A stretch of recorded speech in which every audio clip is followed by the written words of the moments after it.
Ini jadi RSM itu kaitannya dengan rancangan percobaan. Di rancangan percobaan itu ada macam-macam.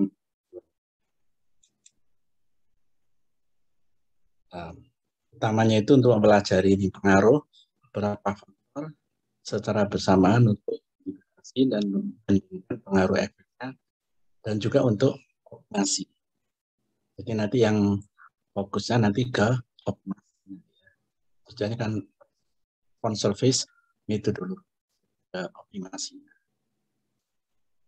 Jadi eksperimen di sini rancangan percobaan itu dirancang ya, untuk mendapatkan data yang dapat yang bermanfaat, tapi ekonomis, sebenarnya tepat dengan data yang sedikit ya, tapi mendapat eksperimen yang sedikit, tapi mendapatkan data yang valid dari eksperimen. Nah, di sini ada macam-macam ya. Ada strategi eksperimen, ada completely randomized design, ada randomized block eksperimen, ada two-level factorial. Nah, yang keempat ini optimization. Ini yang optimization. Jadi kalau completely randomized itu, jadi faktor-faktornya itu kita dalam merancang eksperimennya itu ya.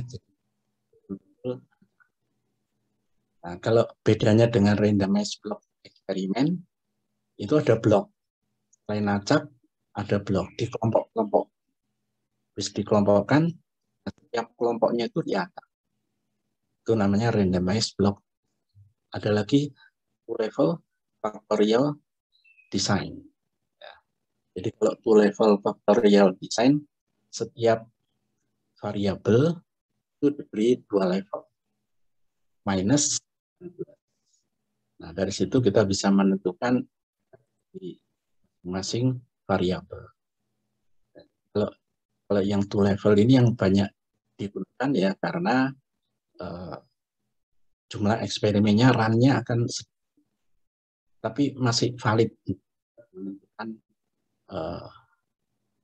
efek dari masing-masing variabel. Two-level factorial design. Karena kalau jumlah variabelnya itu banyak, ya. Yang terakhir adalah ini optimization. Optimization juga menggunakan two-level factorial design. Jadi nanti yang kita banyak bahas itu yang optimization ini ya. Yang di PPT ini yang optimization kurang.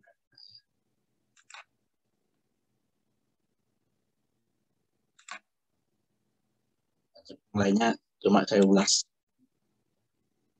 saja. Yang lebih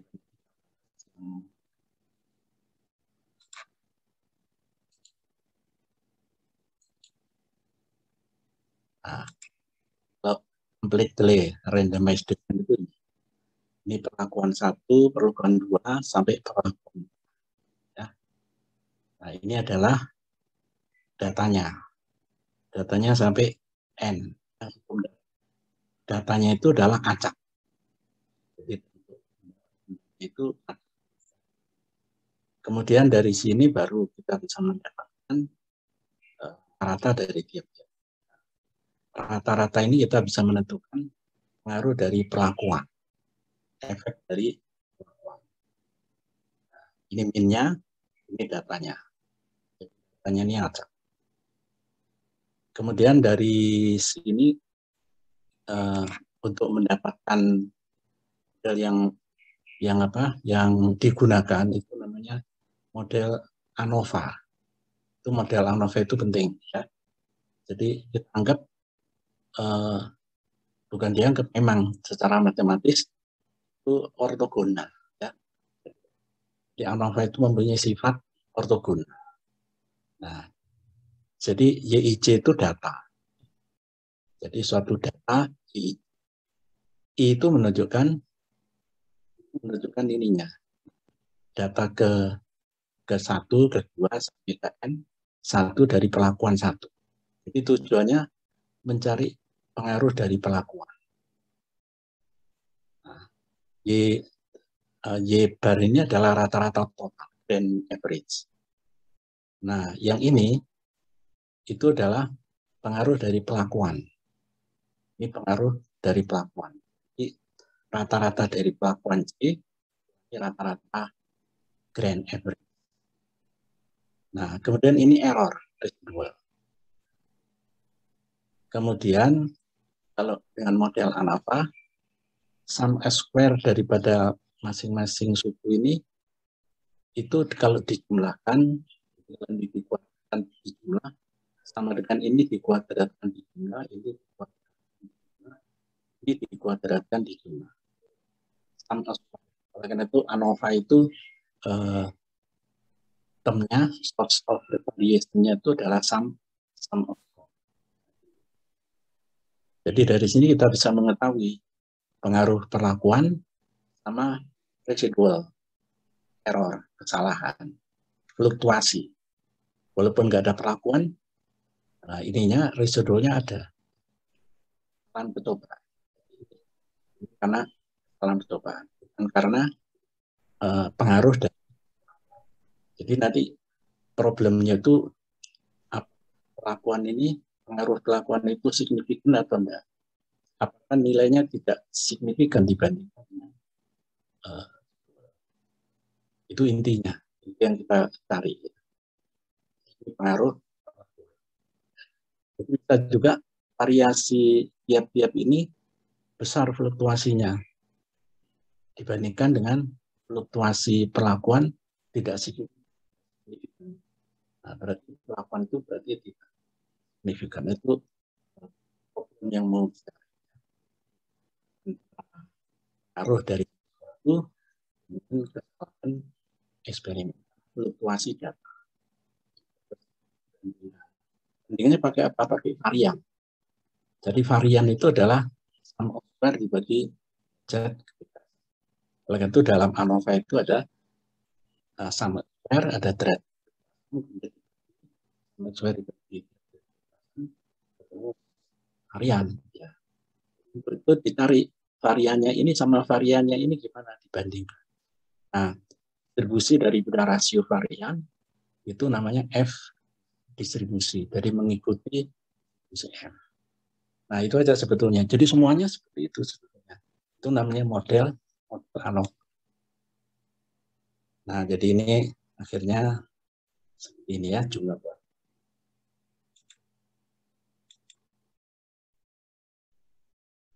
Nah, kemudian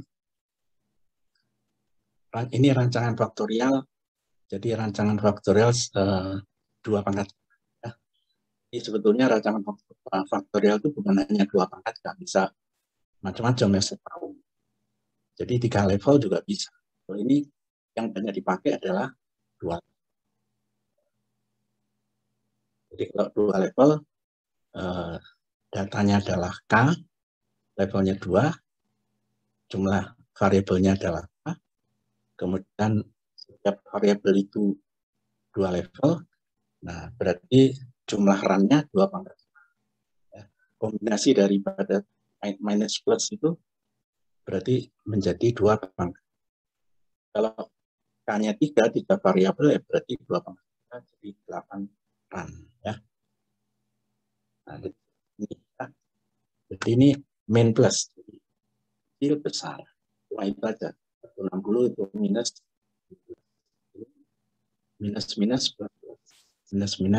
plus plus. Kalau ini 3, kalau 3 berarti jumlahnya 8. 1, 2, 3, 4, 5, 6, 7. Ini min 1 plus 1, min 1 plus 1, min 1 plus 1, min 1 plus 1. Kalau ini min 1 plus 1, min 1 min 1 plus 1. Yang ini min 1 4 kali, 1 4 kali. Kalau ini sudah kombinasi dari seluruh data min plus Nah, ini kita bisa menentukan pengaruh daripada suhu, konsentrasi, jenis katalis terhadap mana yang pengaruhnya besar itu bisa disimpulkan, ya. Mana yang pengaruhnya signifikan, mana yang tidak signifikan.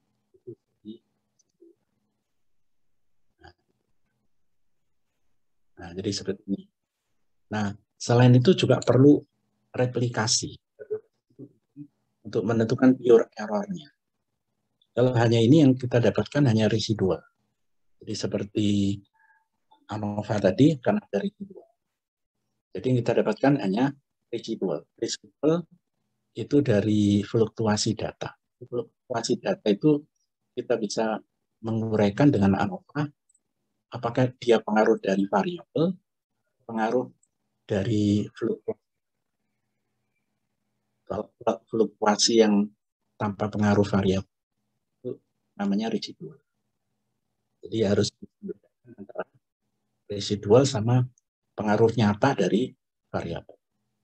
Jadi kalau pengaruh variabel itu tidak nyata, artinya fluktuasinya data karena pengaruh variabel itu tidak signifikan terhadap fluktuasi data secara keseluruhan.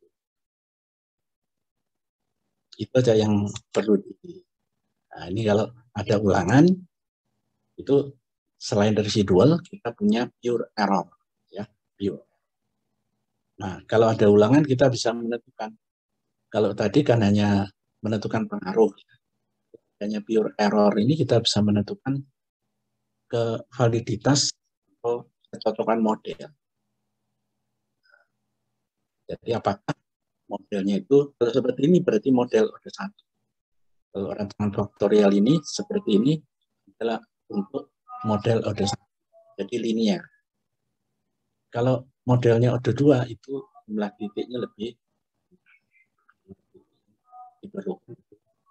Jumlah titiknya cuma seperti ini, berarti untuk order 1. Jadi dengan ulangan ini kita bisa mengetahui fluktuasi karena pure error. Nah, dari sini kita bisa menentukan pengaruh dari model linear itu kan kalau tadi kan ketemu residual. Nah, residual itu terdiri dari pure error karena ulangan plus model, ya. Model linearnya cocok atau tidak. Varian antara ketidakcocokan model antara bererror itu dengan ketidakcocokan model. Jadi residual tadi ada dua, terdiri bererror dan kecocokan model. Jadi kalau pure error-nya sudah diketahui, rule-nya kita ketahui, berarti sum of square untuk ketidakcocokan model kita dapat. Itu kita bisa menentukan apa namanya variannya. Rasio varian, dari rasio varian kita menentukan menggunakan distri UCF apakah signifikan atau tidak.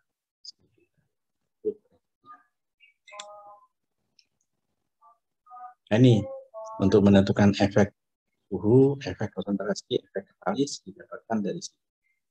Ini nah, jadi efek ini bisa efek ini disebut efek utama, efek interaksi dua faktor. Ya. Jadi kalau yang kita gunakan hanya efek utama, jadi interaksi dua faktor, ya, seperti ini berarti modelnya udah satu. Kalau kita memperhatikan interaksi dua faktor, nah berarti modelnya udah dua. Jadi interaksi dua faktor. Nah ini jadinya. Kita bisa menentukan masing-masing untuk menentukan. Nah, baru kita dapatkan standar error. Jadi standar error itu gunanya untuk menentukan ketidaktelitian atau namanya ketidakpastian, menentukan uncertainty daripada ini. Jadi kalau nilai ininya 4,25, ininya minus 0,7. Misalkan nilainya 10, tapi uncertainty-nya plus minus 6. Itu besar ini. Jadi artinya nilai ini tidak ada pengaruh, ya, tidak signifikan pengaruh. Jadi ini juga pengaruh. Ini untuk menentukan pengaruh yang signifikan atau tidak signifikan dari standar error. Nah, sekarang, jadi ini ya, sekarang duduk penentuan kondisi optimum.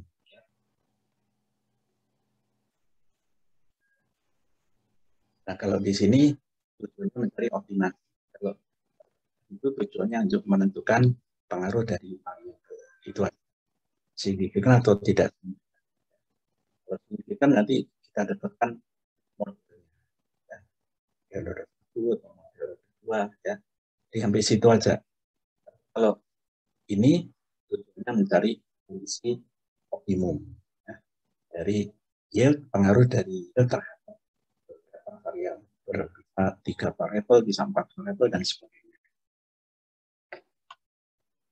Nah, sebetulnya ada beberapa metode penentuan kondisi optimum, yaitu one variable at time strategy, response service methodology. Nah, sekarang yang akan kita bahas itu response service methodology. Yang one variable at time strategy itu variabelnya divariasi satu. Variasi, seperti ini. Ini ketemu optimumnya, ya. Yang lainnya konstan. Jadi misalkan kita punya 3 variabel, variabel 2, variabel 3-nya konstan. Ini X1. Kalau yang di sini terhadap akan di sini temperatur, ini adalah waktu, misalkan waktu, ini temperatur. Nah, ketemu waktu yang optimum itu untuk temperatur 225. Kemudian kita tentukan temperaturnya adalah 225 derajat. Berapa waktu optimumnya? Itu namanya one variable at one time strategy. Tapi ini tidak tepat. Ini untuk menentukan kondisi optimum, ya. Jadi karena penentuannya itu sendiri-sendiri, kita tidak melihat pengaruh daripada dua variabel itu secara simultan.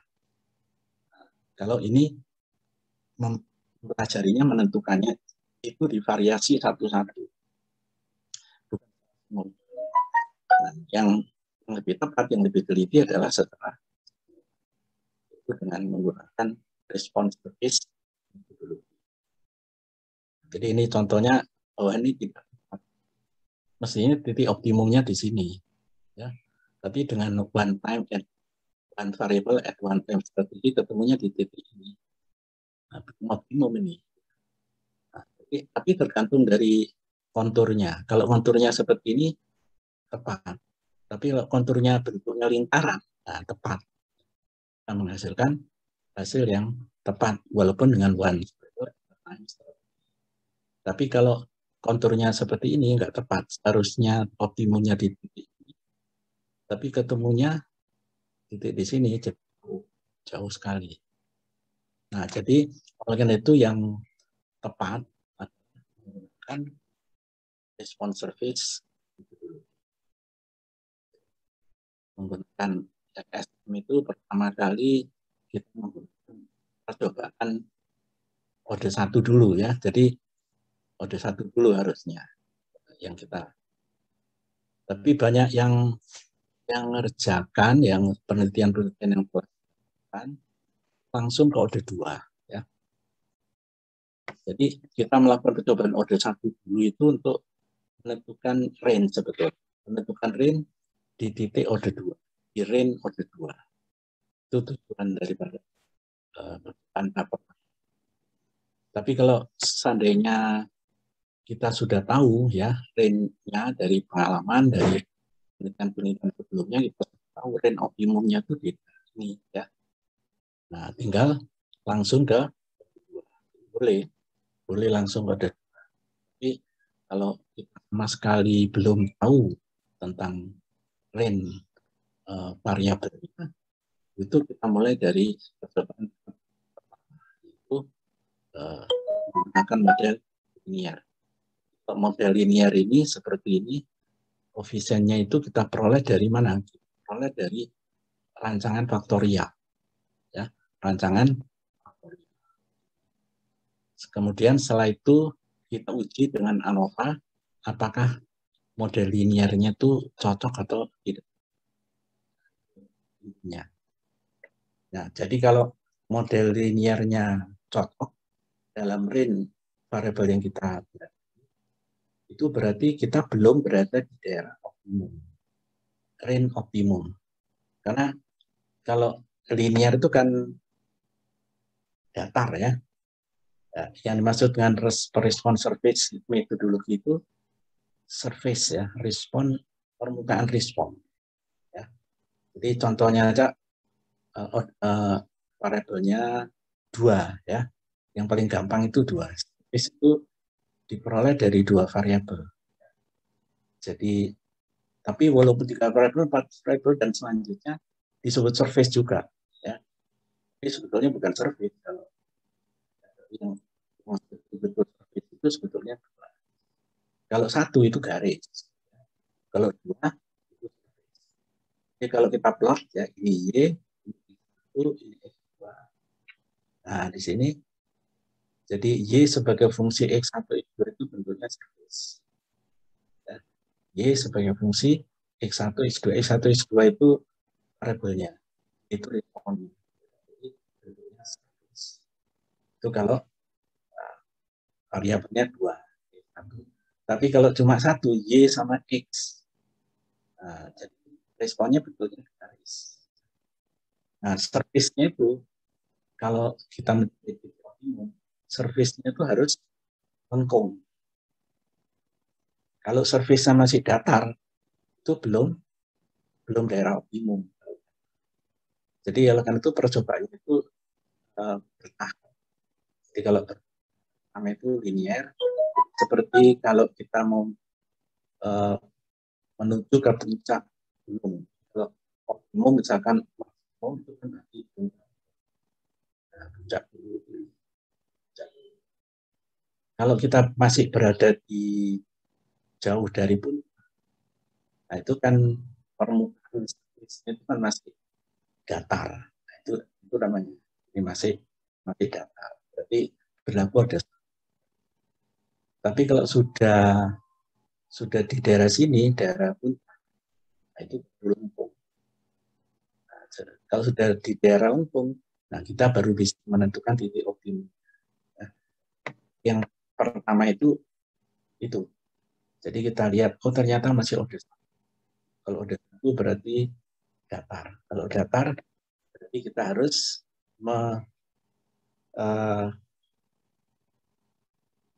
mencari, menggeser titik range-nya tadi. Ya, mencari menggeser titik range-nya. Jadi range-nya tadi misalkan suhu dari 30 sampai 35. Waktunya dari 5 menit sampai 10 menit. Ternyata dengan menggunakan model ini, ternyata model OD1-nya cocok. Berarti masih jauh dari daerah optimum. Nah, oleh karena itu range-nya tadi, range petobaknya tadi harus kita geser. Kita cari range yang baru. Nah, untuk mencari range yang baru ini itu menggunakan ini direction of steepest. Jadi metodenya response surface metodologi disebut dengan steepest method. Kalau minimum ya berarti steepest. Jadi maksudnya steepest itu paling tajam. Kita geser ray-nya itu ke arah yang paling tajam. Supaya nanti mencapai puncaknya itu lebih cepat. Jadi lebih ekonomis, ya, lebih mencapai puncaknya. Kita cari jalan yang paling atau arah yang paling tajam. Kita lakukan percobaan lagi dalam range yang baru, dicek lagi apakah udah satu masih cocok ya kita geser lagi sampai daerah puncak. Kalau sudah daerah puncak baru kita apa namanya kita membuat model yang bukan OD. Nah, itu maksudnya.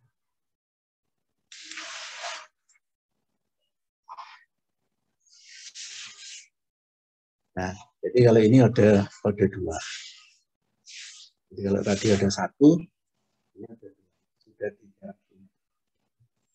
Jadi B0, B1, X1, B2, X2. Nah, di sini ada lagi X1 kuadrat, maksudnya. Ini X2 kuadrat. Lagi X2. Ya, dan seterusnya.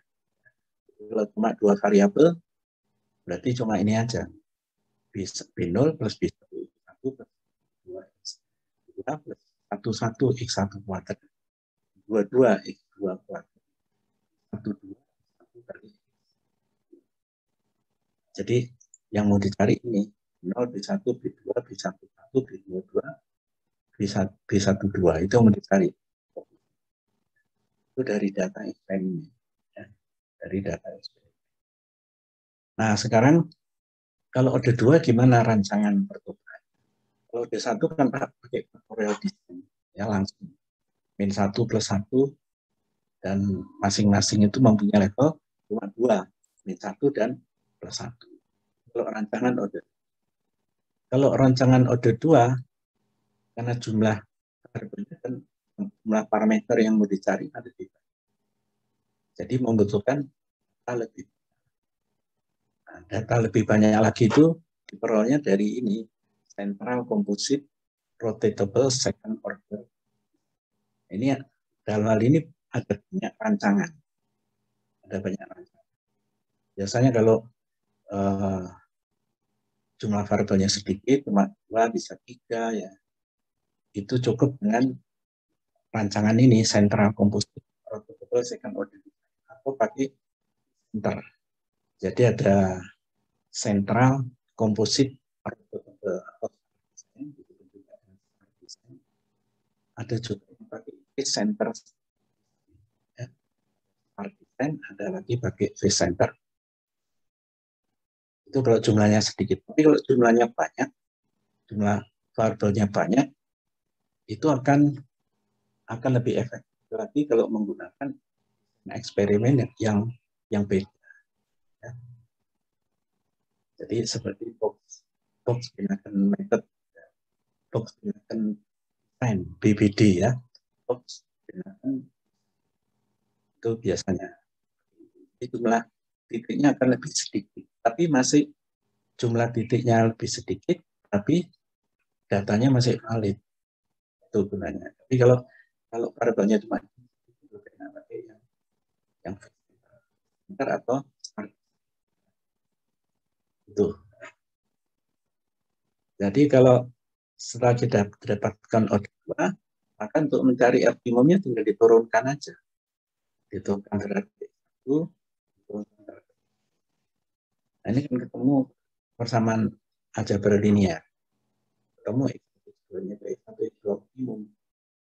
Pada X1, X2 itu Y-nya adalah Y optimum. Itu aja sebetulnya persamaan. Jadi prinsipnya ini sebetulnya. Bagaimana memilih rancangan percobaannya, pertama. Dan yang kedua, menentukan parameter-parameter berdasarkan data yang diperoleh dari rancangan. Ya, jadi itu yang penting. Nah, kemudian untuk menampilkan, ya, sekarang menampilkan service-nya. Ya. Bagaimana cara menampilkan? Dalam dalam percobaan percobaannya kan ditampilkan dalam bentuk ya. Nah, bagaimana cara menampilkannya ya? Untuk menampilkannya perlu kita mengetahui namanya ini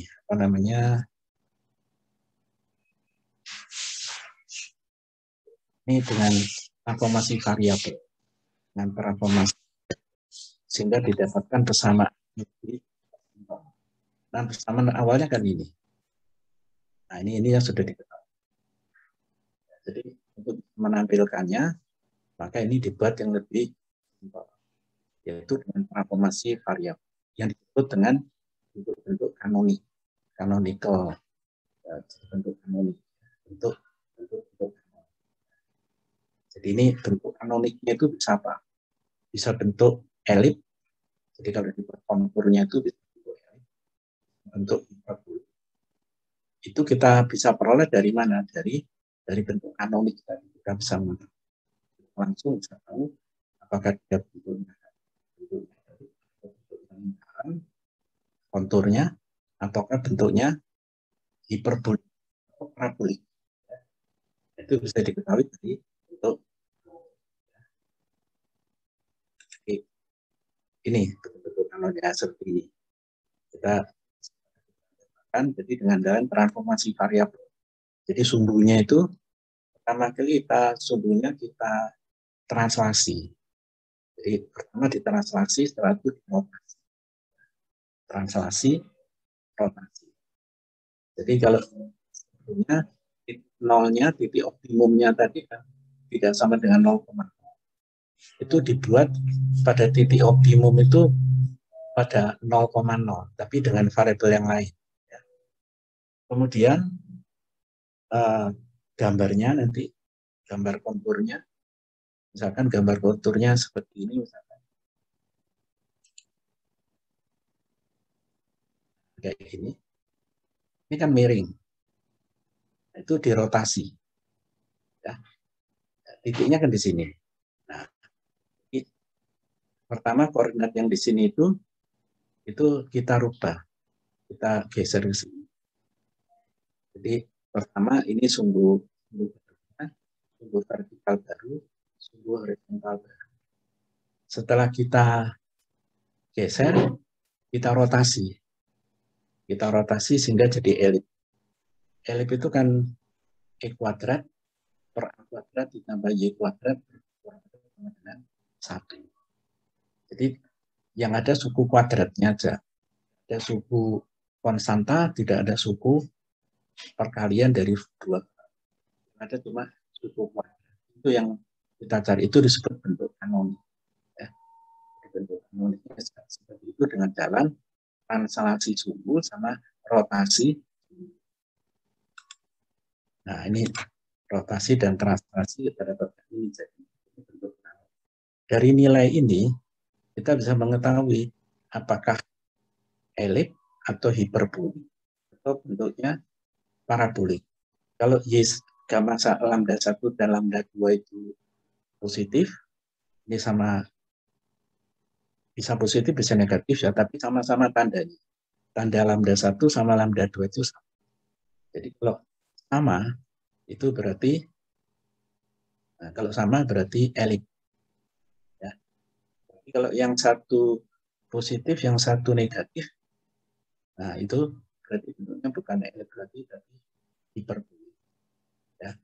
Kalau nilai lambda 1 positif, ini juga positif, nilainya sama, lambda 1 sama dengan lambda 2, bentuknya lingkaran. Bentuknya lingkaran. Tapi kalau ini nggak sama, bentuknya ini. Jadi bisa bentuk elip, bisa bentuk parabolik. Kalau parabolik, yang satu mendekati 0. Nah, jadi ini contohnya. Ini sampai ini contoh untuk satu. Nah, jadi untuk yang udah duanya. Ini ANOVA-nya. Ini model. Kalau itu kan cuma suku linear sama suku rata-rata. Nah, modelnya itu ini. Kalau itu modelnya kita udah dua ya. Nah ini kan kalau cuma dua variabel kan sampai sini. Ini disebut suku rata-rata ini. B0 itu disebut suku rata-rata. Ini suku linear. B1, B2 ini disebut suku linear. Ini disebut suku rata-rata. Jadi parameternya 1. Kalau yang suku linear parameternya 2.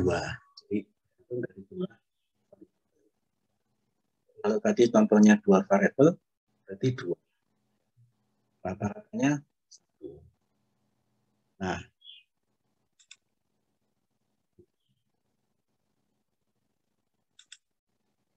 jadi ukuran ini 3 variabel. Kalau 3 variabel berarti suku rata-ratanya 1, B0, B1, B2, B3. B0, B1, B2, B3. Jadi ada 3-nya bebasanya 3. Jadi untuk model jadi 4 parameter. Itu disebut derajat kebebasan. Kemudian berapa jumlah variabelnya? Jadi jumlah variabelnya ini, jumlah total variabel N2 plus N1. Ya. N1 itu jumlah replikasi. Jadi replikasi itu hanya di center. Ya. Kalau yang N2 itu adalah jumlah S. Jadi 2 pangkat K ya berarti 8. Ya. Ini 8. Ini kalau yang N1 ini adalah jumlah replikasi. Itu dari replikasi ini tadi untuk menentukan pure power. Nah, jadi ini derajat bebas. Ini sum square-nya. Nah, jadi tinggal jadi model ANOVA itu sum square total keseluruhan, sum square model. Model itu terdiri dari prisma linear, ya. Kemudian ditambah dengan residual. Residual itu terdiri dari lack of fit sama pure error. Nah, gitu. Jadi kalau kita menentukan kecocokan model, itu kita cari varian untuk lack of fit sama varian untuk error. Nah, baru kita dapatkan F. Dari F ini kita bisa menentukan apakah signifikan atau tidak signifikan. Jadi kalau varian dari relatif itu besar, ini kecil tapi ininya besar. Berarti lack of fit-nya signifikan. Kalau lack of fit-nya signifikan itu artinya modelnya tidak. Ya. Tapi kalau ininya kecil, lack of fit-nya kecil, ininya besar, lebih besar variannya. Nah, berarti nolnya ketemunya, nah, kalau ini kan ketemu nanti. Kalau F0-nya ketemu kecil, berarti nanti F-nya kecil, nanti P-nya nanti besar.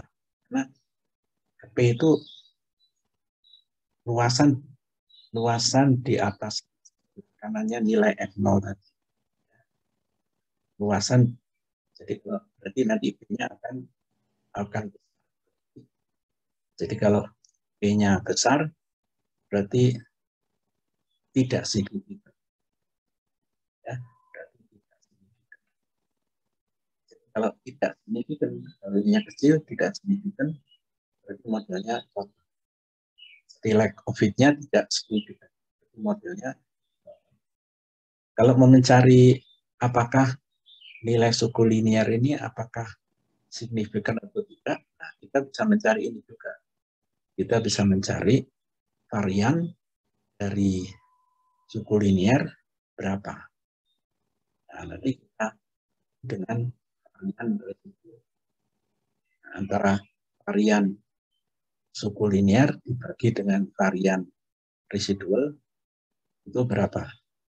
Kalau seandainya nilainya varian suku linear besar dibandingkan residual, jadi fluktuasi dari pengaruh daripada suku linear ini signifikan. Suku linearnya B1, B2, B3 nilainya itu tujuannya. Tapi kalau hanya untuk menentukan modal yang perlu kita. Nah, kelihatannya sampai di sini. Nah, untuk yang order 2, atau yang order 2,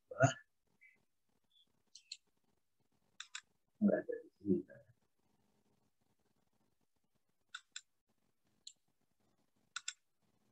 Jadi buat bukan di PPT, tapi di saya.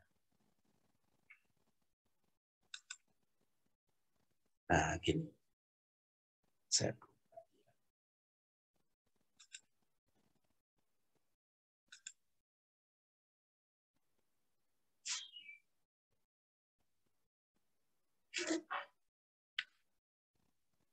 nah, ini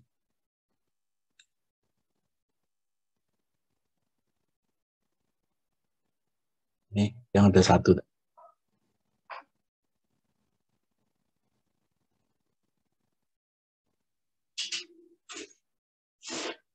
Ini sukunya dari residual, profit sama ini tadi tanjakan paling dalam untuk range yang baru. Ini baru ada. Kalau sebenarnya kita punya 4 variabel, 1, 2, 3, 4. Ini model ada 2-nya. Ya. Jadi ini contohnya ini 4 variabel ini contoh. Ini dari data eksperimen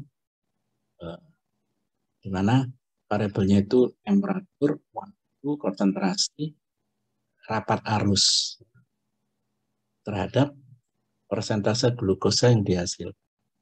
Persentase glukosa terreduksi yang hasil penelitian ini. Nah, ini modelnya.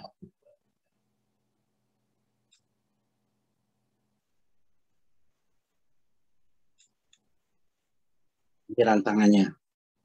Jadi rancangannya yang digunakan itu rancangan yang start design. Nah, itu adanya nanti saya tunjukkan start design sama fit center design. Nah, jadi tadi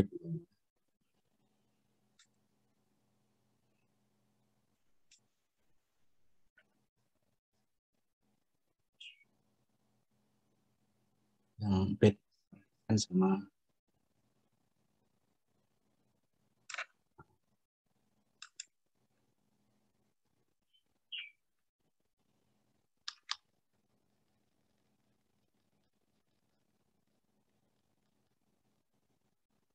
jadi kalau start design itu ini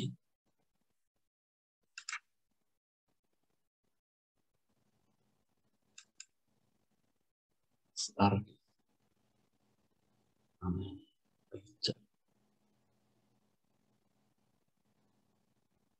insert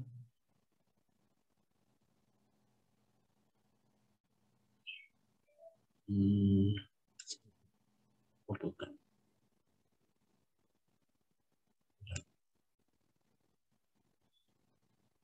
insert.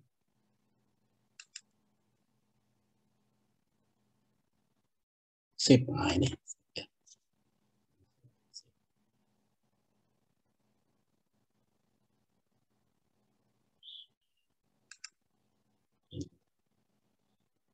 Jadi kalau start design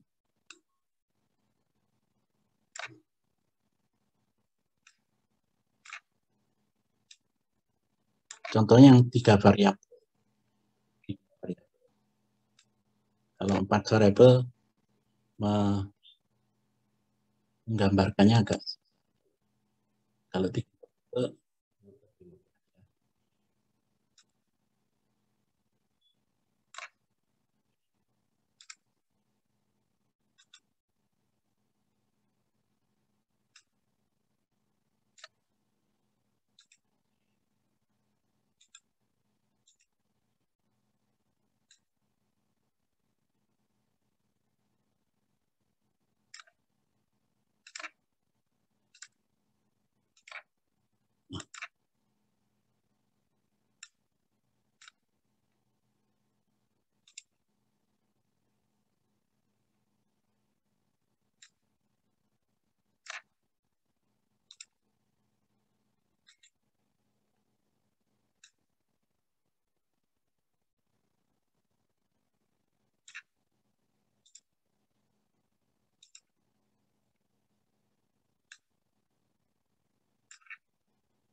Nah, gitu.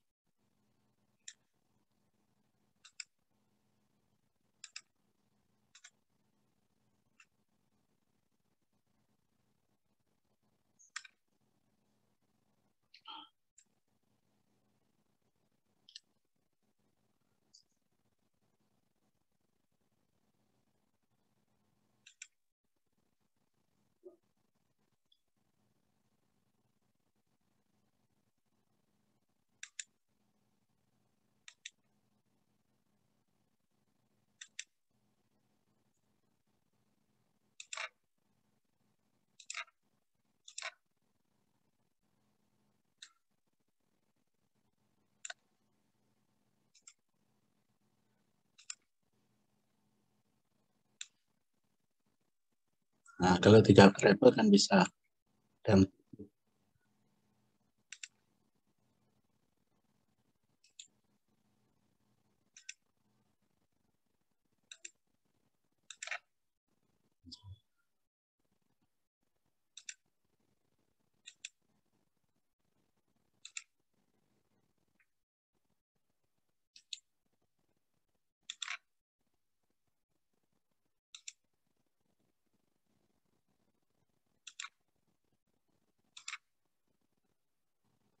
nah, factorial design itu pada titik ini merupakan factorial design. Jadi ada 8. Kalau kubus kan ada, kalau paralel epibidum kan ada 8 ya, 8 titik. Ini sumbu X sama sumbunya itu ini. Ini sumbunya.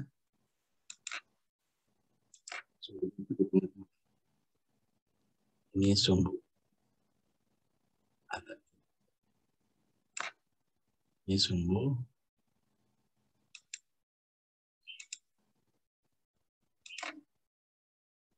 Nah, ini ditambah.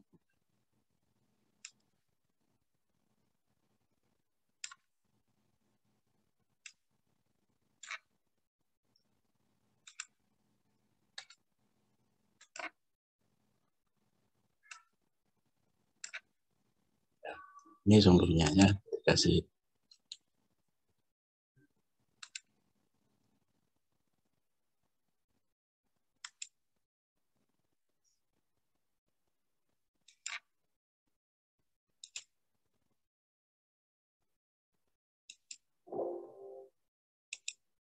Oh,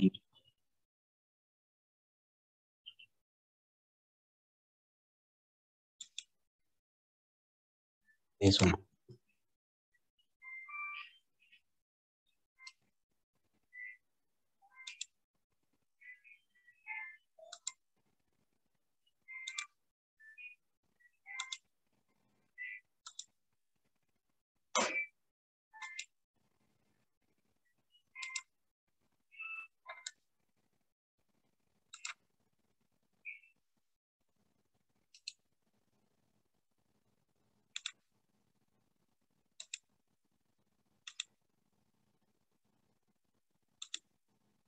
Ini sumbu. Jadi pada titik ini, nah pada titik ini main, ini X1, X2, X3 misalkan.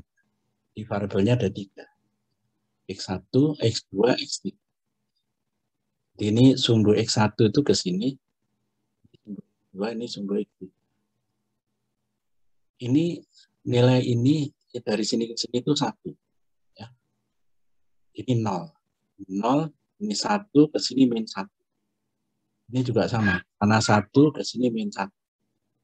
Yang depan belakang juga sama. Ini plus 1, di sini min 1. Jadi kalau ini titik-titik ini itu menunjukkan titik-titik faktorial design. Kalau kita cuma rancangan orde 1 berarti cukup 8 titik. Tapi kalau kedua ketambahan titik lagi, kalau kita gunakan star design itu rotatable star design itu titik selain titik ini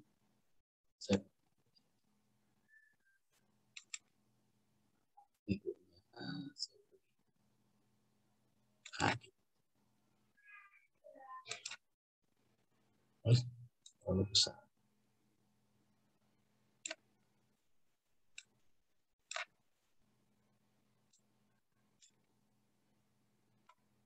Nah, titiknya kan ini. Ini kalau cuma satu, kalau cuma itu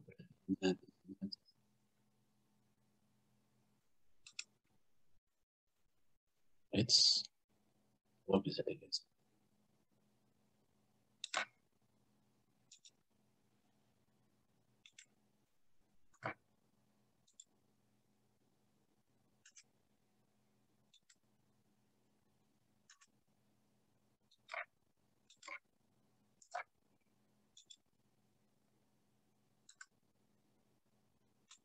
Ini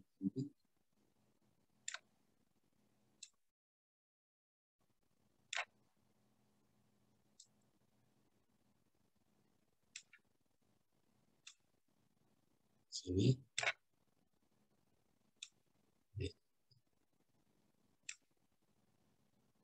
Terus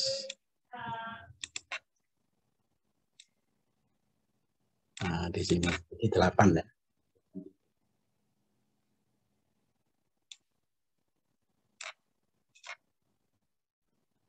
Ini faktorial bisa. Kalau star design dan yaitu ini di luar ini. Nah di sini di mana jarak ini rotatable star ini sama dengan ini jari-jari dari bola. Ini titik pusat daripada bola. Jadi bola ini melalui permukaan bolanya itu ada di titik sudut ini semua pada permukaan bola. Selain itu di sini juga pada permukaan bola. Jadi kalau oleh karena itu jarak dari sini ke sini sama jarak dari sini ke sini sama jarak dari sini sama. Ini dari oleh karena itu namanya rotatable. Jadi kalau ini satu, berapa jari-jarinya? Jadi jari-jarinya dari sini ke sini itu berapa? Bisa ditentukan. Yaitu jari-jari untuk menentukan jari-jari ini kita tentukan dari sini dulu. Nah, ini dari sini yang ditarikan ini ya. Jadi dari sini ke sini kan sama dengan 1. Ini sama dengan 1. Kemudian ini ke sini ini sama dengan miring ya, sisi miring dari segi. Nah, ini adalah sama dengan akar 2 ya. 1 sama 1. 1 kuadrat ditambah 1 kuadrat. Jadi akar 2. Kemudian dari sini ke sini berarti tambah lagi 1. Akar 3. Jadi akar 2 tambah akar 2 kuadrat tambah akar 1 kuadrat. Sama dengan sisi ini kuadrat. Berarti akar 3. Jadi oleh karena itu jarak dari sini ke sini itu ya. Ini akar 3. Ini min akar 3. Nanti ada tambahan titik.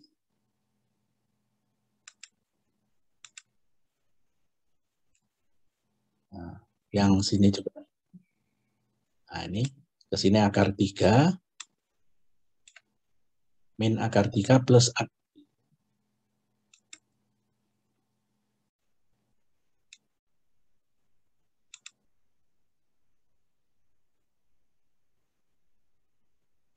Yang ke sini. Nah, ini yang ke sini.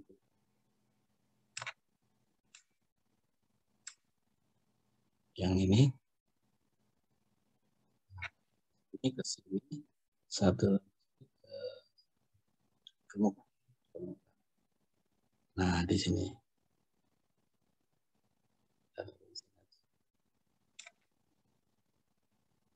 Permukaan. di belakang. Nah, dia ada 6 ya. Ada 8 ditambah 6. Ya. 8, ini 8, ini plus 6. 6 start point. Ya, start. Jadi ada 6 titik. Nah, kalau pakai face center, itu 6 titik itu di sini. Face, titik pusat dari face-nya. Ini pusatnya di mana? Di sini. Ini bukan di sini, di sini, juga. Ya. Jadi kalau kita punya 3 variabel, nah titik ulangan di titik pusat ini jumlahnya 5. Jadi 5 ulangan. Jadi kalau 5 ulangan, jadi di situ ada 8 faktorial, kemudian 6 start, kemudian 5 itu adalah ulangan. Jadi jumlahnya adalah 8 tambah 6 tambah 5. 11. Itu sudah cukup ya. Variabel sudah cukup untuk menghasilkan data yang valid. Itu kalau saya menggunakan ini star design. Kalau face center design juga sama, kita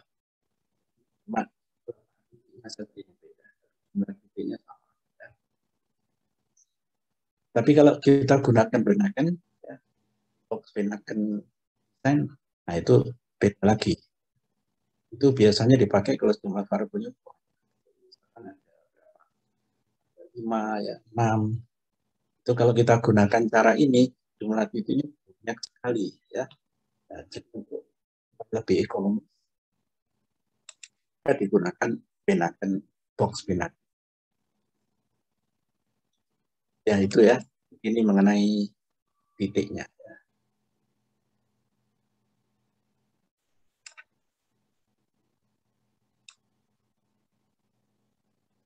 Ya, ini kalau linear, ini linear. Kalau yang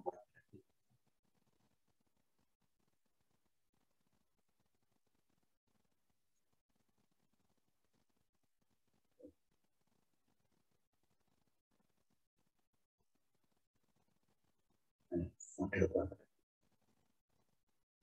Nah, ini sekuat.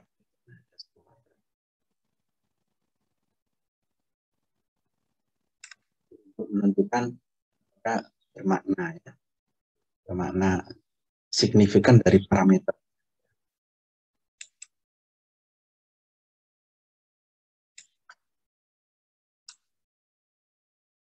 Yang 4 variabel bias. Ini apa yang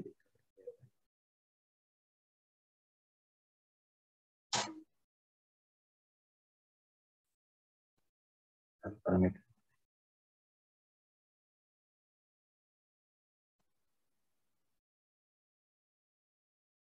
Nah, ini ya. Yang 4 parameter.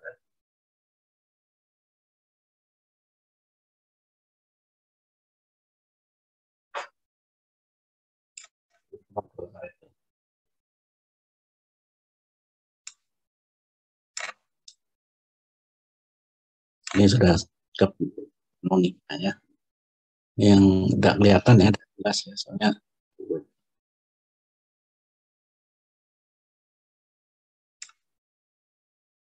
nah ini tadi itu ya. Jadi menentukan optimumnya yang 4 variabel.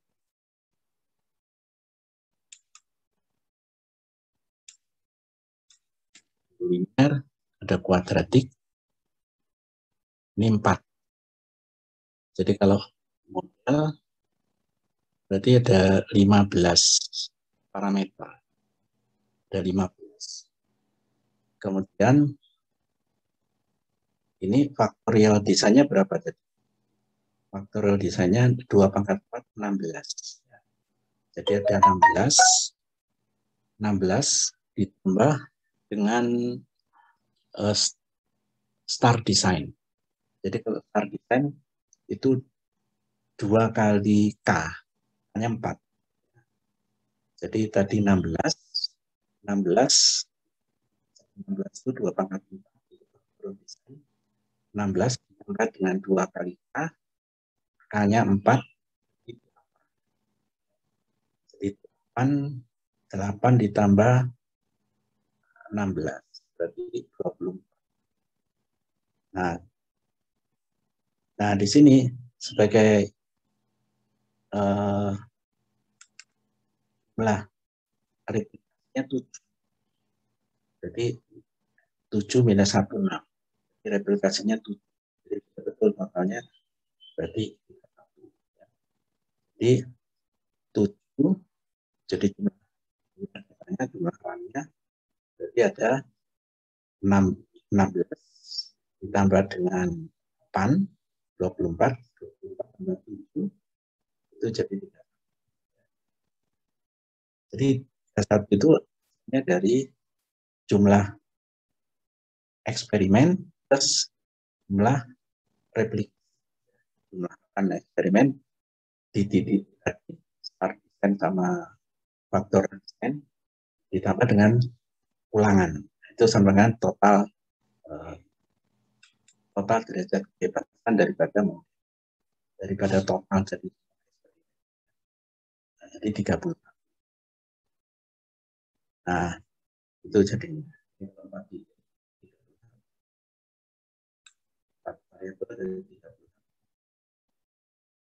Jadi akhirnya kita dapatkan modelnya sudah betul. Kemudian kita turunkan aja terhadap 0 terhadap x2 0. Nah, kita dapatkan 4 persamaan, kita dapatkan titik. Setelah ini dari sini kita menggambarkan kontur. Nah, biasanya kalau kita gunakan software ya, kita gunakan software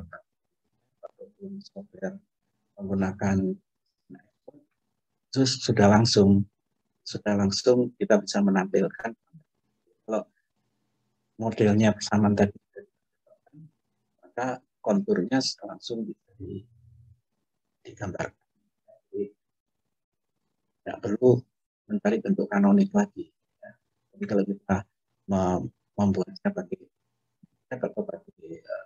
sendiri, kita berarti harus kanonik tadi untuk menentukan konturnya.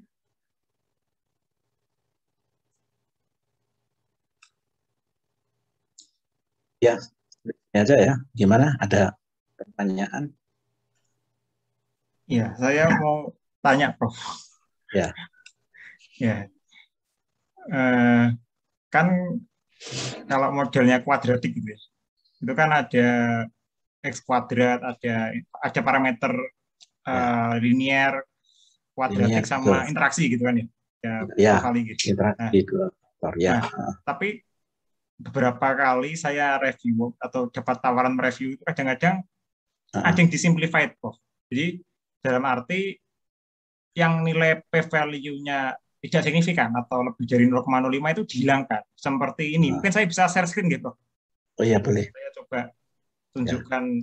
Soalnya kadang-kadang ada yang seperti itu. Makanya saya pengen tahu gimana gitu. Ya, boleh.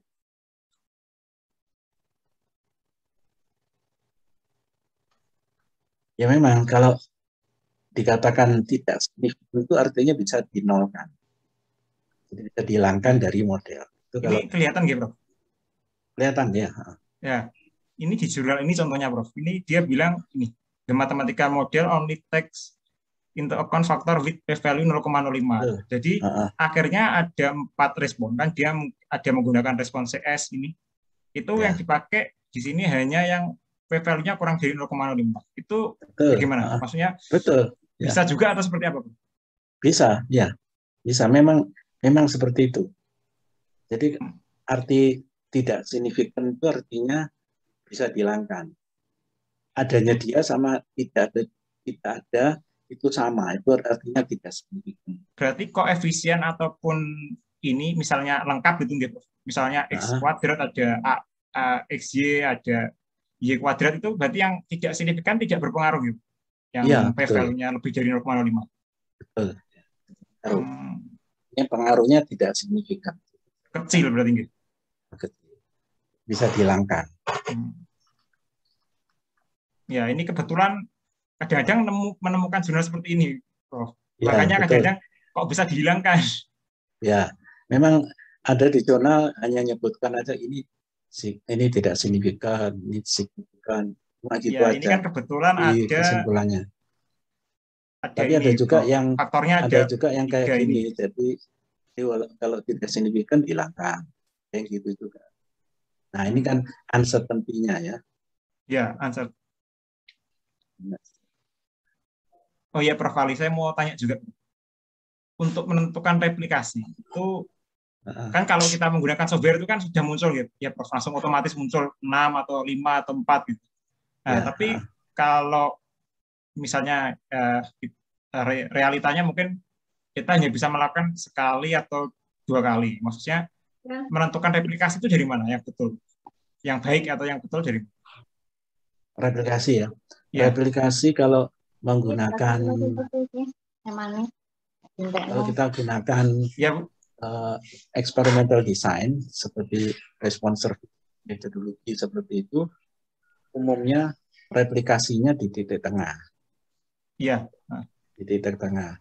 Nah, jumlahnya itu jumlahnya berapa itu ini apa namanya? Sebagai guidance aja. Sebagai guidance. Umumnya sekian ya. Jadi kalau misalkan jumlah gitu, itu biasanya 5 ya. 5 replikasi. Kalau 4 biasanya 7 itu di tengah tapi ada lagi yang replikasinya itu bukan di titik tapi di factorial design, di mana factorial desainnya di titik duplo tapi jarang yang kayak gitu ya. Yang paling banyak itu replikasinya di titik itu paling banyak. Apa ada yang replikasinya 2 tapi di titik replikasinya 2 tapi bagaimana, Prof? Di titik sudut. Sebentar. Yang Mas jarang rasanya. Iya, Bu. Kalau nanti untuk uti aku nih. Iya, Bu Irvin. Oh, maaf. Ya.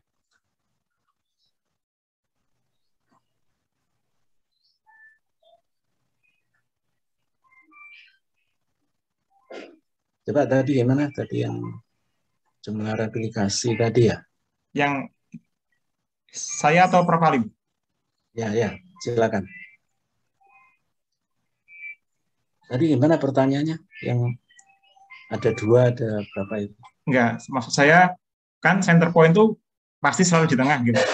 Nah, ya, jumlah replikasi itu idealnya berapa dan maksudnya dilihat dari apa gitu, Bos. Kalau kita misalnya kan kadang-kadang kita replikasi kan misalnya kalau penelitian kan kadang-kadang terbatas dana atau apa gitu. Oh gitu ya. Ya, lihatnya dari mana idealnya seperti apa? Ya, umumnya kalau replikasinya makin banyak ya makin teliti dalam menentukan uncertainty, dalam menentukan pure error estimate-nya itu lebih jumlah ulangannya makin banyak. Oleh itu diberi guidance tadi. Jadi kalau jumlah variabelnya 4 gitu ya, 3 itu tadi berapa? 5 ya. 5 replikasi. 4 itu 6, 7. Jadi sekitar itu. Jadi, 5, 6, 7 sekitar itu. Jadi misalkan kalau saya tidak mau banyak-banyak, replikasinya hanya 2 saja. Kalau 2 jumlah variabelnya banyak, tidak perlu. Paling tidak ya kalau variabel itu ya minimum jumlah replikasinya yang 4. Ya, yang terlalu sedikit.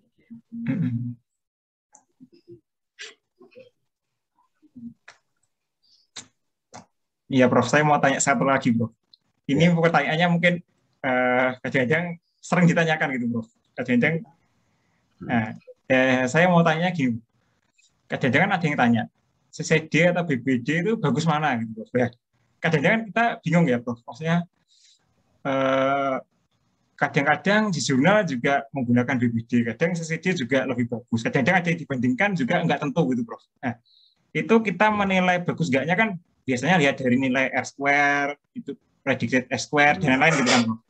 Nah, tapi kalau yang baru pertama kali, misalnya kita penelitian, kita nggak tahu apa-apa, Prof. Nah, kita nebaknya gimana, Prof? Mau menggunakan CCD kah atau BBD seperti apa? Kadang-kadang pertanyaannya sering ditanyakan gitu, Prof. Oh ya, ini gini, kalau BBD itu karena jumlah variabelnya banyak. Itu tujuannya kan supaya penelitiannya lebih efisien, lebih ekonomis dengan jumlah yang lebih sedikit, tapi menghasilkan data yang bermanfaat. Kalau jumlah datanya sedikit, ya jangan pakai BBD. Ya lebih bagus pakai yang star design atau V-center design. Pakai itu jumlahnya cuma variabel gitu ya pakai BBD. Kalau jumlah variabelnya banyak, 4, 5, 6 variabel itu. Jadi kalau dari keakuratannya ya lebih akurat yang bukan BBD, tapi yang apa? Yang V-center design atau yang sentral apa namanya? Star design. Oh iya, ini juga unik, Prof. Saya juga mau ingin tanya, ini atau ingin konfirmasi. Face-center sama rotatable center composite design itu lebih bagus mana, Bro? Itu kadang-kadang kan ada orang bilang lebih bagus rotatable gitu kan, Bro? Iya, ya sulit juga. Itu pilihan. Itu pilihan. Jadi ada yang milih V-center, ada yang milih star design. Itu pilihan. Oke. Ya syarat enggak. Jadi enggak bisa di mana yang lebih bagus antara V-center atau star design. Kadang-kadang gini sebetulnya, kalau pakai star design itu kan nantinya kan pakai 1 koma gitu ya. Nah, kalau V-center kan +1 -1. Ya. Jadi nanti kan bulat ya kalau V-center. Kadang orang suka yang daripada yang cantum, kalau pakai nanti aslinya ke variabel aslinya nggak tepat, nanti ada koma-komanya. Kadang-kadang itu juga orang nggak suka kalau pakai star design. Misalkan akar 3 itu koma itu kan kode ya. Nah, nanti kalau dirubah ke variabel asli, aslinya jadi koma-koma. Suhu ya, suhunya nanti berapa? Misalkan 7,75 atau ya jadi pecahan nanti, Bro. Ya. Jadi karena alasan itu orang lebih suka. Kalau V-center nggak dapat. Ya. Jadi kalau ininya kalau mana yang lebih baik, nggak tahu. Ada ini ya. Maka ada yang efektif yang menunjukkan. Tapi yang jelas yang digunakan itu tujuannya untuk membuat perbedaan itu lebih jumlah.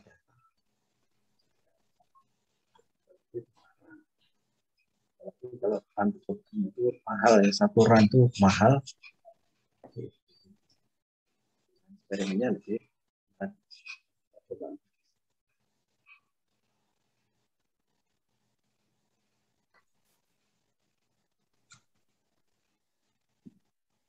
ya, monggo Bu Feni sama Jelita nih, Pak, yang mau. Iya. Monggo Bu sama Jelita nih kalau ada pertanyaan. Ya. Selamat sore, Prof. Iya. Saya dari Tangerang. Melanjutkan yang tadi Mas Heri. Jadi untuk para terbanyak variabel yang BBD itu berapa ya, Prof ya? BBD itu di atas besok pakai kenakan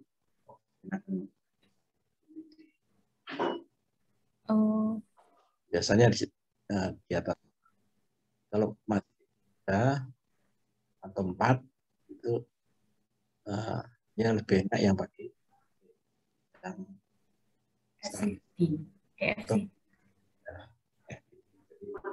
center design. Oh, jadi kalau saya punya 4 titik dari daya ukuran masing-masing itu punya 4 variabel aja, itu cukup pakai LCD sudah cukup ya, Prof ya? Iya. Iya. Coba nanti dilihat jumlah RAN-nya. Jumlah RAN kalau BBD sama jumlah RAN kalau menggunakan vCenter Design, FCD. RAN-nya berapa? Bedanya berapa? Banyak bedanya. Tapi kalau makin banyak variabel, jumlah RAN-nya bedanya. Keakuratannya juga pasti beda ya, Prof ya? Ya, mestinya lebih akurat. Oh, ya, Prof. Terima kasih. Nah, BBD itu kan untuk mengurangi jumlah bahan bentuknya supaya lebih sedikit. Ya. Ini masih valid, masih bisa. Valid, masih bisa dipertanya. Hasilnya masih setara ilmiah.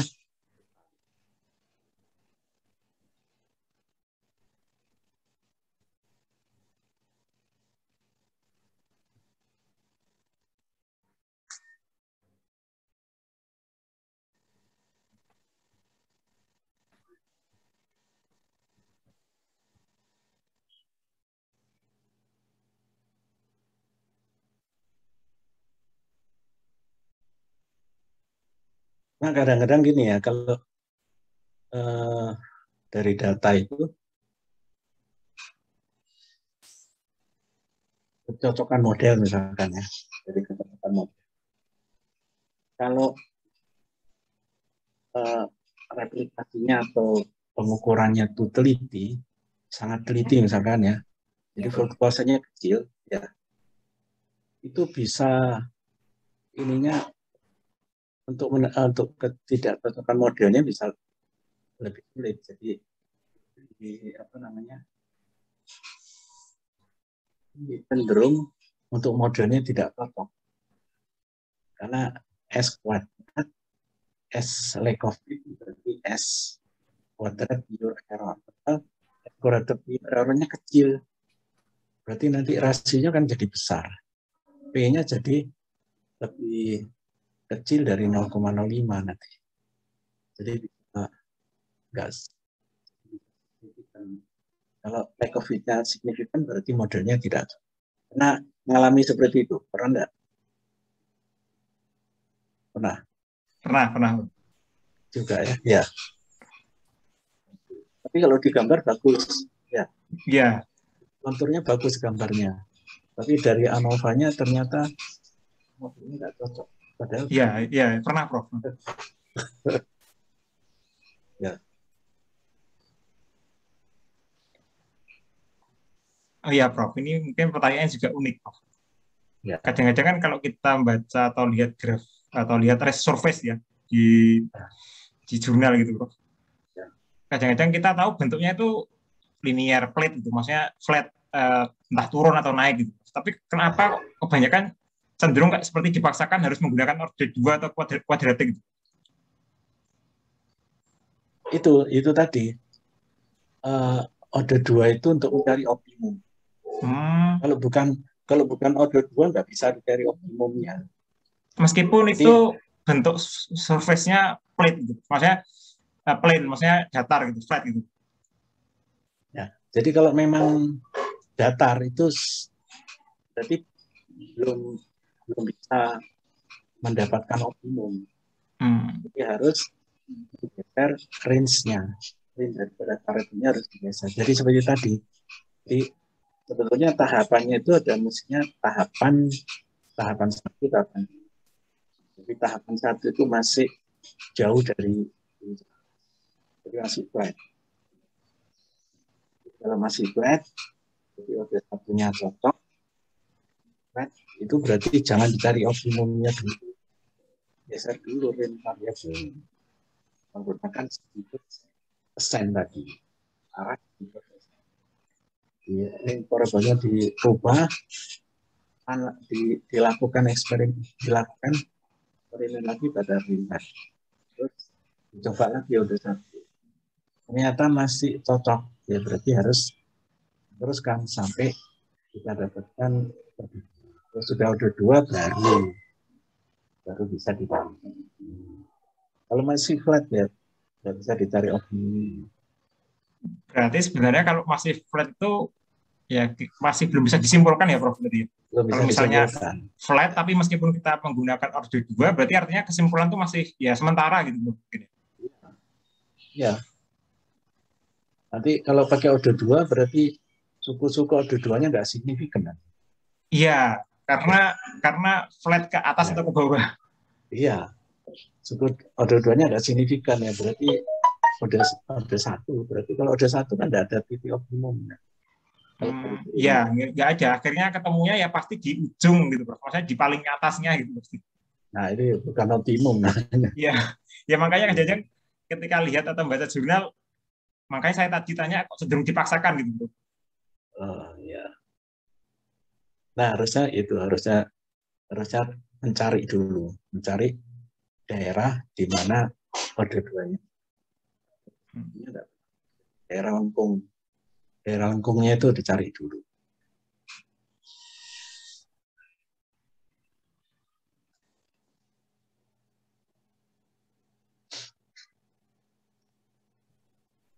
Assalamualaikum, Prof. Salam warahmatullahi wabarakatuh. Saya Feni, Prof. Saya satu tim dengan Delita tadi, ngeran bersama-sama. Kami masih di awal trial run ini, Prof. Untuk menganalisa melalui RSM, untuk software yang nanti bisa digunakan, mungkin bisa diberikan petunjuknya, Prof. Ya, softwarenya bisa ada 2 pilihan, Minitab ya atau Design Expert ya. Design Expert. Minitab umumnya resmi ya. Minitab itu IPS punya di perguruan tinggi ada. Iya. Tapi kalau Design Expert itu enggak. Ada yang resmi atau enggak? Kadang-kadang cuma yang tembakan ada biasanya, Prof. Makanya enak yang resmi. Kalau misalnya, Prof. Kalau Minitab resmi pasti kebanyakan. Kalau pakaian tembakan gimana ya? Iya itu. Apakah pengaruh ya nantinya? Mungkin ada hambatan apa nanti misalnya kalau sedang mengerjakan? Ya lebih enak yang resmi. Oh gitu. Iya. Minitab. Lebih enak Minitab lah. Gitu.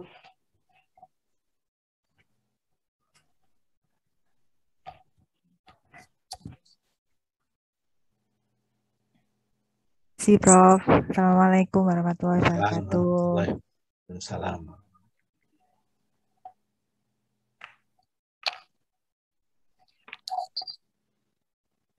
Jadi tas sedang gangguan ini, Prof. Kelihatannya. Ya.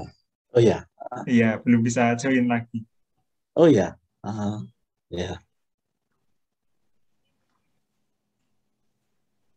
Oh ya, Prof. Untuk metode optimasi itu kan tadi secara umum kan ada box kan sama central composite design.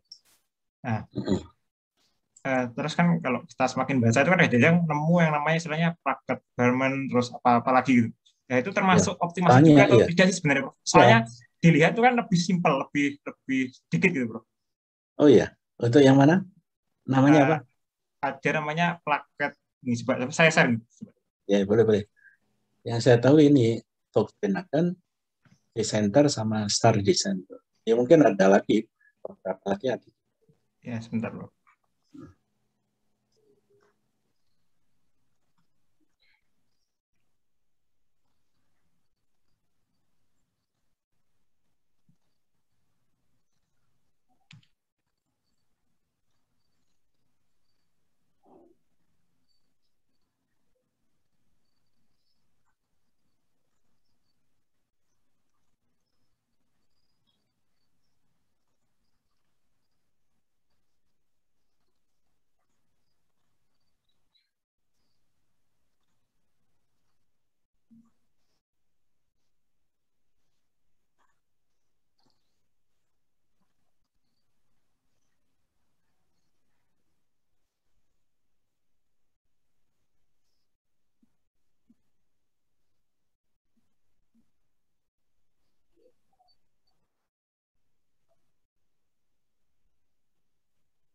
Saya coba share screen ya, Bro.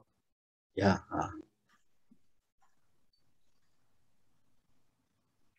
Ini, Prof. Saya dapat artikel gini, Prof. Optimasi produksi beta karotin dengan menggunakan ini plaket Berman Design dan CCD. Jadi dibandingkan gitu, Prof. Central Composite. Ya, itu pakai. Ya. Oh, ini. Iya, plaket Berman. Belum tahu. Namanya apa? Ini plaket Berman ini. Oh. Coba nanti kita cek lagi.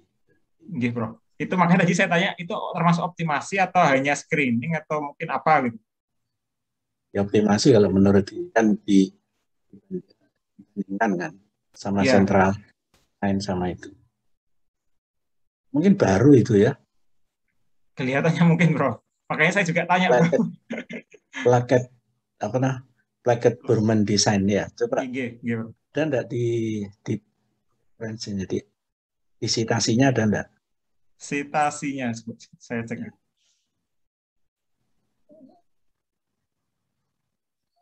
Kenapa dia pakai itu? Sebentar. PBD namanya ya? Iya, PBD, gitu. PBD. Kalau yang biasanya kan Central Composite tadi. PBD. Nah, screening of itu mana? Yang mana, Bro? Dia ada tulisan screening tadi. Ke bawah atau yang mana, Bro? Using black in center. Nah ini.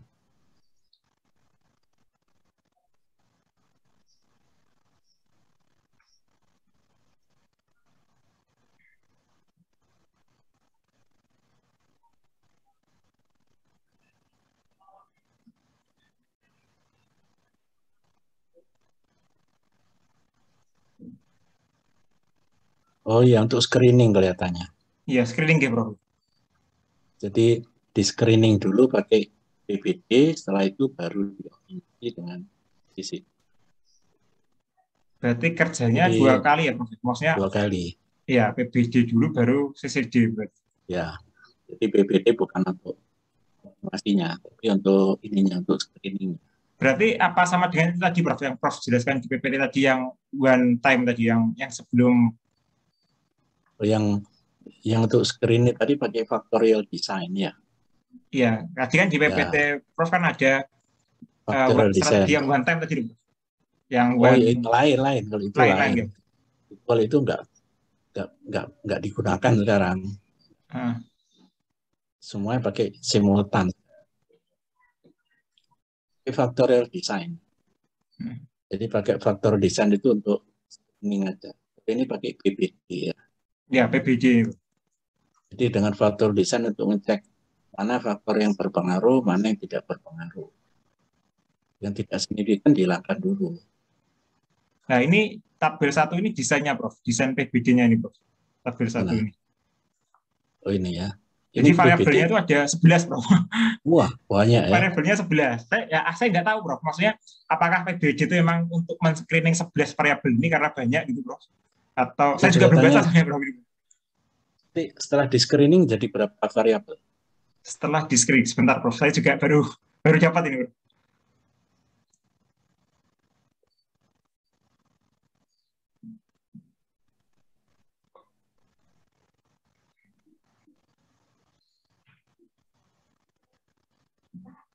Tapi kalau lihat dari CCD ini jadi 3, Prof. Hanya 3 variabel. Nah, iya. Dari 11 tadi, oh iya betul, Prof, 3, Prof. Ya. Jadi dari 11 ini akan didapatkan 3 variabel ini, Prof. Sucrose, pepton, sama pH. Nah, yang lainnya enggak.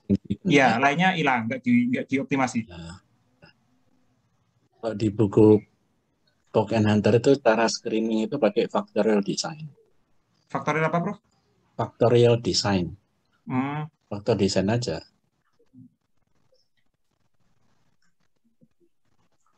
Berarti kalau PBD ini intinya seperti kita menghilangkan yang kurang signifikan ya, Bro, di dalam variabel itu. Betul, ya.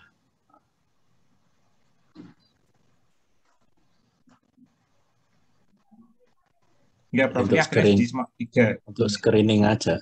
Ya, screening dari 11 tadi mungkin. Ya.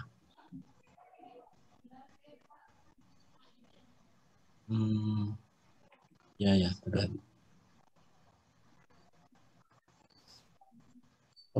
Expert ya. Ya. Iya, ini lagi pakai Design Expert 9, Ya. 9. Design Expert itu Ini ada yang resmi itu ada. Ada, Prof, tapi berbayar. Ada yang beli, ya berbayar. Tapi ya. Ada juga ya. Iya. Soalnya kebanyakan Design Expert itu ini langsung bisa di-upload, bisa. Tapi kalau Minitab kan Iya, user interface-nya agak beda, Bro. Iya, makanya.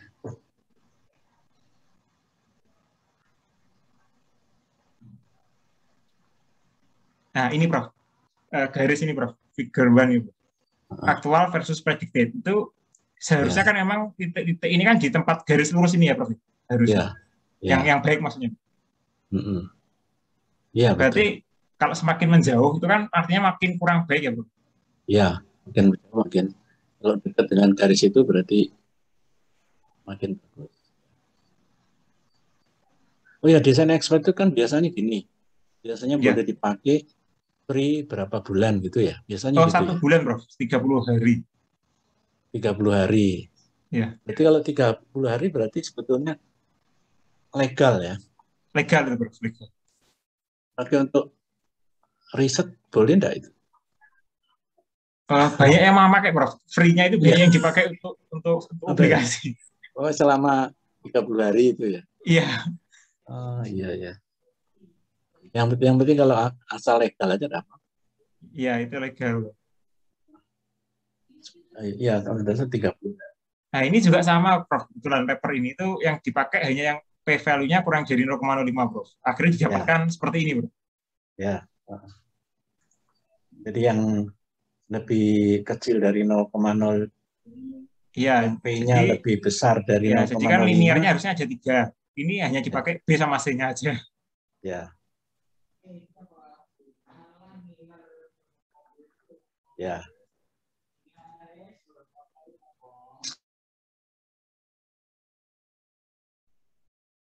Ya memang lebih bagus ini. Jadi modelnya lebih simple. Berarti simplify itu malah nggak salah ya, Bro? Malah bisa pakai bentuk seperti itu ya? Ya, lebih efektif. Jadi modelnya lebih efisien. Modelnya simple, tapi kalau misalkan memang nggak ngaruh, apa dimasukkan ke model. Karena mindset saya selama ini ya harus plusnya lengkap gitu, Prof. Jadi kalau misalnya pakai kuadratik kan ada 10 berarti, Prof. Ininya. Iya, banyak sekali. Berarti seperti itu ya, berarti oke ya, Prof. Maksudnya tidak masalah ya berarti. Tidak masalah ya, malah bagus. Kalau di bukunya ini si Graeber tahu ya, judul bukunya Applied Regression Analysis. Ya. Itu kayak gitu, hilangkan. Jadi semua yang nggak signifikan Jadi modelnya akhirnya jadi lebih itu lebih bagus daripada pakai model yang panjang tapi banyak yang nggak signifikannya. Itu lebih bagus pakai model yang parameternya itu signifikan semua. Lebih bagus gitu. Soalnya di situ di applied regression analysis itu di situ ada diskusi yang sangat dalam yang sangat rinci mengenai penentuan model regresi. Di penentuan model regresi itu banyak caranya. Yang sequential ada beberapa cara untuk menentukan model. Salah satunya sequential. Jadi judulnya Applied Regression Analysis. Pengarangnya